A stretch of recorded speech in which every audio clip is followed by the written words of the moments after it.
O presidente da Câmara, Rodrigo Maia, voltou a atacar Bolsonaro. Nesta sexta-feira, Maia acusou o presidente da República de mentir sobre o Bolsa Família e disse que o governo federal é responsável por não expandir o programa. Em discurso no plenário da Câmara, o presidente da Casa disparou também contra apoiadores do presidente. Vamos acompanhar.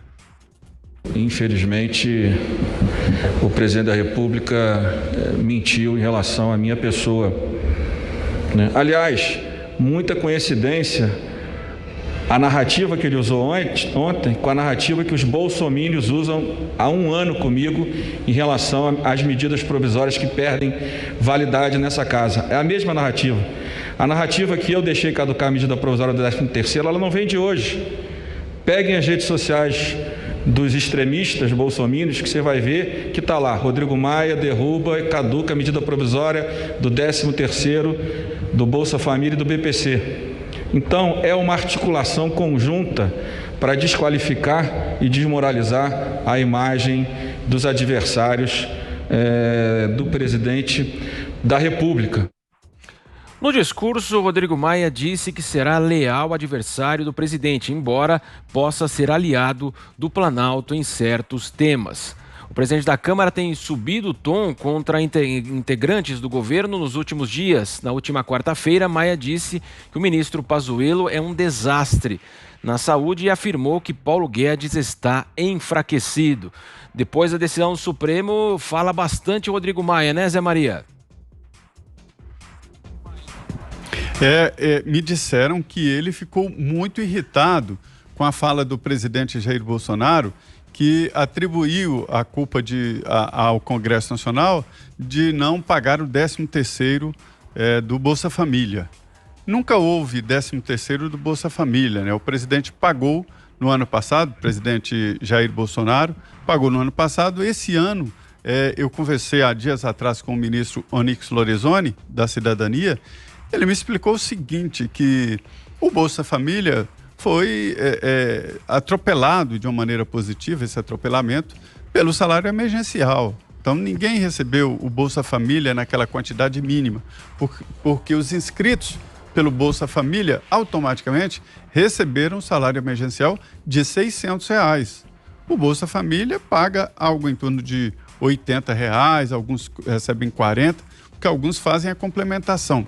É um processo longo para explicar, mas foi lá no governo Lula, quando queria fazer número, ele descobriu de que alguns que estavam na miséria, faltava muito pouco para atingir o nível exigido pela Organização Mundial de Saúde.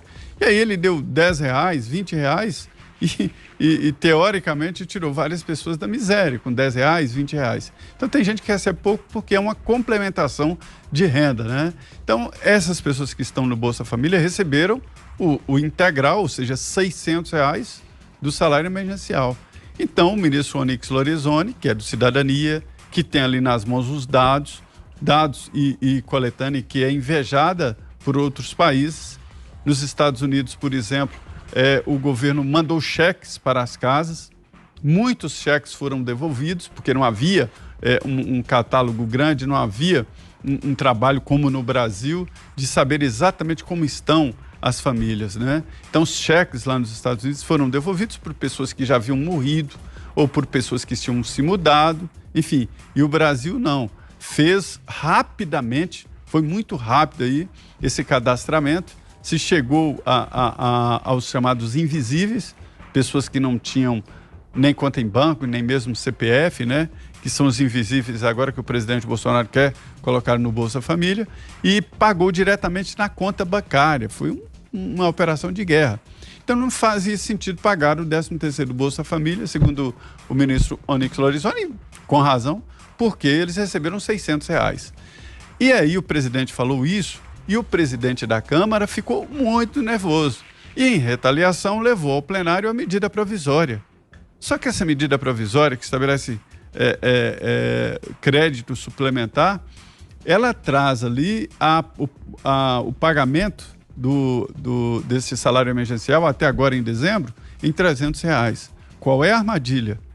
É que partidos de oposição e partidos chamados independentes querem prolongar com o salário emergencial. Paulo Guedes disse que uma irresponsabilidade fiscal não faz sentido e não tem dinheiro para pagar durante todo o ano o salário emergencial de R$600 e pular de R$300 para R$600 de forma antecipada. E isso arrebentaria. E essa medida foi para a pauta nesse sentido, quer dizer, preocupado com esta imagem dele, do presidente da Câmara que está saindo, ele, em tese, poderá, mas isso não vai acontecer, né, arrebentar com as finanças do país, né, em nome dessa raivinha dele. É uma jogada política. Agora, chamar o presidente da República de mentiroso, um presidente da Câmara, é, no mínimo, um contrassenso, né? Uma falta de respeito pela instituição Presidência da República. Como é que você analisa essa ofensiva de Rodrigo Maia, Guilherme Fiuza? Não, como concluiu aí o Zé, quer dizer, eu vou só nominar de outra forma. É uma falta de compostura, né? É uma pessoa que não tem... basta você olhar, né? Olhar para a atitude, olhar para a conduta, olhar para a maneira de se colocar diante do país. É um moleque, né? Rodrigo Maia é um moleque, age como um moleque. É um fofoqueiro, vive de criar instabilidade. Passou aí 2 anos indo para a televisão para tentar desestabilizar.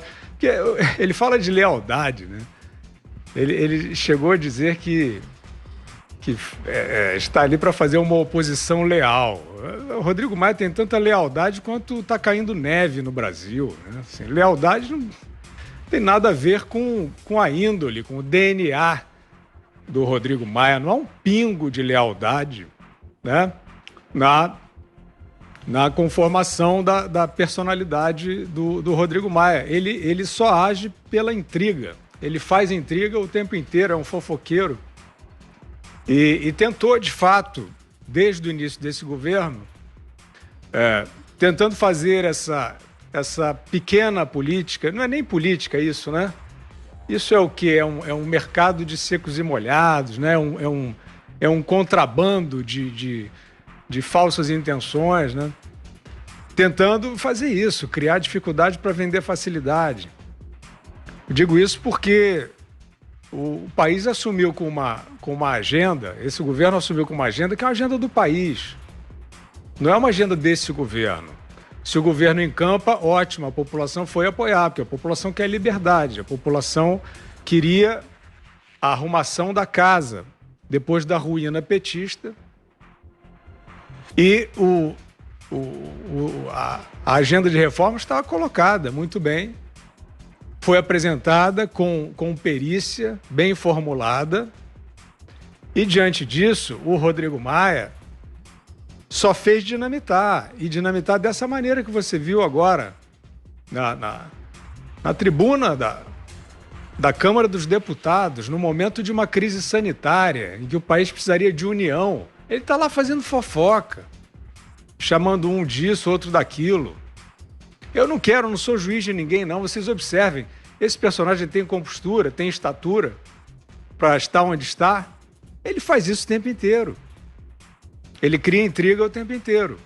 E tentou o tempo todo, usando boa parte da mídia, desacreditar o Paulo Guedes. O Paulo Guedes, né, a gente tem aqui apenas um reconhecimento de que é alguém cacifado, alguém credenciado para as reformas de Estado estruturais que o Brasil precisa. Já foram outros em outros momentos, já foi o Pedro Malan, né? Felizmente o país tem, né, eventualmente, pessoas capazes. E o povo sente isso. E quando o povo tentava cacifar, indo para as ruas, queremos esta agenda, queremos melhorar a vida, isso não tem nada a ver com essa conversinha, ele fica falando bolsomínio. Ele se sente num playground, né, não sei da onde, né? Do Congresso Nacional não pode ser porque não tem playground no Congresso Nacional. Então ele vem com esse linguajar para tentar... É esse o tamanho do pensamento do Rodrigo Maia, né? Quer dizer, tudo que ele vai fazer enquanto houver espaço, incrivelmente há espaço para ele na cena política, enquanto houver espaço, Ele vai fazer essa picuinha, essa intriga, né? Essa mesquinhez de propósitos, tentando se indispor com integrantes do governo para se apresentar como oposição leal. Ele não tem nada de lealdade, absolutamente nada. Ele, depois do avanço da reforma da Previdência, uma reforma muito difícil de fazer, que ele tentou atrapalhar, desacreditando o Paulo Guedes, desse mesmo jeitinho que ele falou agora. Xingando, ele xinga. Vai no Twitter, diz que esquece o Paulo Guedes. É nesse nível. Por isso que ele é detestado na rede social. Por isso que ele é, inclusive, um dos padrinhos de um projeto que veio do Senado, que é a Lei da Mordaça, que está lá na Câmara. Está ele lá junto com Orlando Silva e tal, esses grandes democratas, né? Eles estão lá tentando preparar esse bote. A única chance de sobrevivência que eles têm política é calar as redes sociais, porque ali o Rodrigo Maia é detestado ali. Você vê as postagens e não é perseguição. Você pode olhar e ver. Tem muita crítica esclarecida. As pessoas querem, a vida não é fácil, as pessoas querem progredir. E tem um cara ali tentando atrapalhar, tentando viver disso, ele quer viver disso. É um lobista, é um representante de grupos, né? Então, o que o Rodrigo Maia representa hoje para o país é a obstrução, né? O Rodrigo Maia é a obstrução, é o que ele foi nesse período. Depois ele tentou virar pai da reforma da Previdência. Ele até tem uma capacidade razoável de articulação, né? Se ele tivesse mais grandeza, poderia ser até um bom político. Fez esse trabalho na reta final da reforma da Previdência. Foi um momento feliz, o último da democracia brasileira. Deveria ser assim, de união. Mas a tentação de sabotagem para ele é muito grande e sempre vai prevalecer. Maia chama Bolsonaro de mentiroso, Ana Paula Henkel. Marcelo, isso a gente já está acostumado, né? Ouvir essa maneira, esse linguajar aí do presidente da Câmara. Eu também fiquei muito impressionada, com o Fios até comentou, com o presidente da Câmara usando o linguajar bolsominion, né? Eu queria ver o Rodrigo Maia, Marcelo, andando por aí. Eu queria ver se ele é ovacionado, se as pessoas dão os parabéns para ele nos aeroportos, shoppings, onde quer que ele vá, se ele tem coragem, né, de colocar a cara para fora da Câmara ali do Congresso, porque ele não é uma figura muito benquista da sociedade brasileira e hoje a gente sabe por quê. São votações, no mínimo, estranhas no meio da madrugada, 1, 2 da manhã. São votações durante jogos importantes de futebol, onde o país está prestando atenção em outras coisas. Mas eu queria repetir, Marcelo, as palavras do ministro Paulo Guedes, a entrevista da revista Veja, e eu queria que o Rodrigo Maia fosse, então, ao microfone e explicasse o que o ministro Paulo Guedes disse. Houve sim, aspas aí para o ministro, houve sim um movimento para desestabilizar o governo. Não é mais ou menos não, tinha cronograma. Em 60 dias iriam fazer o impeachment. Tinha gente da Justiça, tinha o Rodrigo Maia, tinha governadores envolvidos. A gente queria que o Rodrigo Maia explicasse isso, né? Qual era esse esquema envolvido junto com governadores, com gente da Justiça, porque isso é muito grave. Eu convido todos os nossos ouvintes e espectadores a fazermos um pacto de tirarmos o Rodrigo Maia da vida pública e da cadeira, não apenas da presidência da Câmara, mas tirar o Rodrigo Maia da política, porque é um dos maiores entraves que o Brasil tem hoje.